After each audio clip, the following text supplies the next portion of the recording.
ഇപ്പോൾ വരുന്ന ഒരു പ്രധാനപ്പെട്ട വാർത്തയിലേക്ക് നമ്മൾ പോകുന്നു. രാജ്യത്ത് എംപോക്സ് സ്ഥിരീകരിച്ചിരിക്കുന്നു.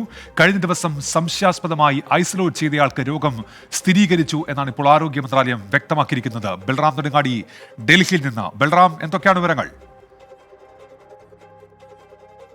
ഇറക്കിയിരുന്ന പ്രസ്താവന പിൻവലിച്ചുകൊണ്ടാണ്, തിരുത്തിക്കൊണ്ടാണ് കേന്ദ്ര ആരോഗ്യ മന്ത്രാലയം പുതിയ പ്രസ്താവന ഇറക്കിയിരിക്കുന്നത്. കഴിഞ്ഞ ദിവസം എംപോക്സ് എന്ന് സംശയിക്കുന്ന രീതിയിൽ ആശുപത്രിയിൽ ഐസൊലേറ്റ് ചെയ്തിരുന്ന രോഗിക്ക് പരിശോധനയിൽ എംപോക്സ് ബാധ സ്ഥിരീകരിച്ചു എന്നാണ് ആരോഗ്യ മന്ത്രാലയം അറിയിച്ചിരിക്കുന്നത്. ഈ പടിഞ്ഞാറൻ ആഫ്രിക്കൻ ക്ലേഡ് 2 എംപോക്സ് ബാധയാണ് ഈ രോഗിക്ക് ഉണ്ടായിരിക്കുന്നത് എന്നാണ് ആരോഗ്യ മന്ത്രാലയത്തിന്റെ സ്ഥിരീകരണം. ഈ കേസ് കഴിഞ്ഞ 2022 ജൂലൈ മുതൽ ഇന്ത്യയിൽ ഇതുവരെ റിപ്പോർട്ട് ചെയ്ത 30 കേസുകൾക്ക് സമാനമായ ഒരു ഒറ്റപ്പെട്ട കേസാണ് എന്നും യാത്രാ സംബന്ധമായാണ് ഈ രോഗിക്ക് എംപോക്സ് പിടിപെട്ടത് എന്ന് സ്ഥിരീകരിച്ചിട്ടുണ്ട് എന്നുമാണ് ആരോഗ്യ മന്ത്രാലയം വ്യക്തമാക്കുന്നത്.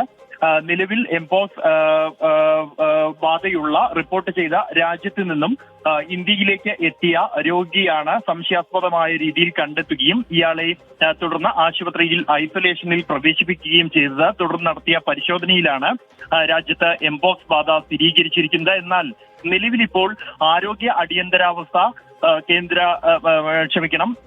ലോകാരോഗ്യ സംഘടന പ്രഖ്യാപിച്ച വിഭാഗത്തിൽപ്പെടുന്ന എംപോക്സ് ബാധയല്ല ഈ യുവാവിനുള്ളത് എന്നാണ് ആരോഗ്യ മന്ത്രാലയം വ്യക്തമാക്കുന്നത്. അതേസമയം നേരത്തെ തന്നെ സംസ്ഥാനങ്ങൾക്ക് ജാഗ്രതാ നിർദ്ദേശം കേന്ദ്ര ആരോഗ്യ മന്ത്രാലയം നൽകിയിരുന്നു.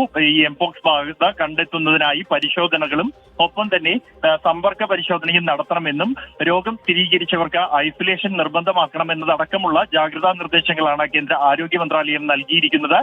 നിലവിലിപ്പോൾ ആശങ്കപ്പെടേണ്ട സാഹചര്യം ഇല്ല എന്നും ഒറ്റപ്പെട്ട ഒരു കേസ് മാത്രമാണ് ഇന്ത്യയിൽ ഇതുവരെ സ്ഥിരീകരിച്ചിരിക്കുന്നത് എന്നുമാണ് ആരോഗ്യ മന്ത്രാലയം വ്യക്തമാക്കുന്നത്. അത് രാജ്യത്ത് നിന്നും പടർന്നതല്ല, മറിച്ച് വിദേശത്ത് യാത്ര ചെയ്ത ഘട്ടത്തിൽ അവിടെ നിന്നുമാണ് ഈ യുവാവിന് രോഗബാധയുണ്ടായത് എന്ന കാര്യത്തിലും സ്ഥിരീകരണമായിരിക്കുന്നു. ഇക്കാര്യമാണ് ഏറ്റവും ഒടുവിൽ ഇറക്കിയ പ്രസ്താവനയിൽ കേന്ദ്ര ആരോഗ്യ മന്ത്രാലയം സ്ഥിരീകരിക്കുന്നത്.